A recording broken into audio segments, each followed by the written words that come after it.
So Zepeda suffered an injury. Okay. All right, so he hurt his hand.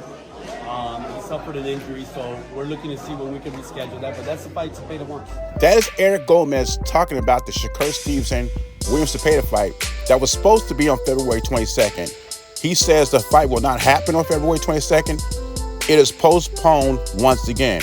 Apparently, William Zepeda suffered an injury in the Tevin Farmer fight. Now, before we start this video, someone had an issue on the last video when I talked about this. And I think it was Juan Rodriguez saying that I was coming down on a Mexican fighter. If I got the name wrong, I'm sorry. But he's saying I got something against Mexican fighters now. Which in that video, I was praising the William Zepeda and Virgil Ortiz Jr., so I know where he got that from. I said Oscar is the problem, why these fights are not being made. Anyway, this is the first time I'm hearing about this injury. We were expecting, after he got past Tevin Farmer, which was a tougher fight than I thought it would be, but Tevin Farmer came to fight. And Tevin Farmer had complaints about this fight, about the drug testing. He says there was no drug testing in this fight. He also stated that it was supposed to be drug testing in this fight. So am I wondering, is William Zepeda gonna fight Tevin Farmer again, then go in to late 2025 to 2026 and fight Shakur Stevenson? Now, we want to say a lot of things about Shakur Stevenson. He's pillow-fisted, he runs, and he's a born fighter. So if all that is true, he's pillow-fisted, he's a born fighter, he runs, why doesn't anybody out there want to fight him? Now, William Zepeda might have hurt his hand, but it's hard for me to believe when it's coming from Golden Boy. It's just hard for me to believe.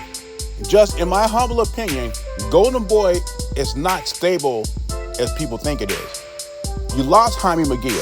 You lost Canelo Alvarez. You don't want to risk William Zepeda or Virgil Ortiz to lose a fight. That's what it sounds like to me. And you can add Floyd Schofield to the list, and that's why he's doing all the talking, because he knows Oscar is not going to put him in risky fights against the Keyshawn Davis, against the Shakur Stevenson, against the Tank Davis, because they're too risky. That's why his father and Floyd Schofield are out there on Twitter having Twitter wars with all these guys, because they know the fights is not going to happen, so they can talk all they want. And that's why I think Canelo left Golden Boy, because Canelo wanted a gun for undisputed at 168, and I think Oscar had different plans. Oscar wanted Canelo in these circus fights. I'm still waiting for the announcement of the Virgil Ortiz Jr. fight, and I hope it's not Erickson Lubin. I hope it's a meaningful fight. But as far as William Zepeda ducking Shakur Stevenson, I don't think these fighters are ducking at all. I think Oscar the one who's ducking the risky fights. See, Oscar talks a good game in the clapback Thursdays, and he's right about the 90s. Everybody fought everybody. And he says, as a fighter, the promoter worked for him.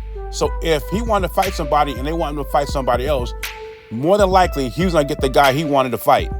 It sounds like to me that De La Hoya is not practicing what he preaches. I'm sure these guys like William Zepeda, Virgil Ortiz Jr. tells them who he wants to fight, who they want to fight next. But he says, no, we'll go in this direction. That's just my opinion. So I don't think William Zepeda's ducking Shakur Stevenson. I think it's Oscar.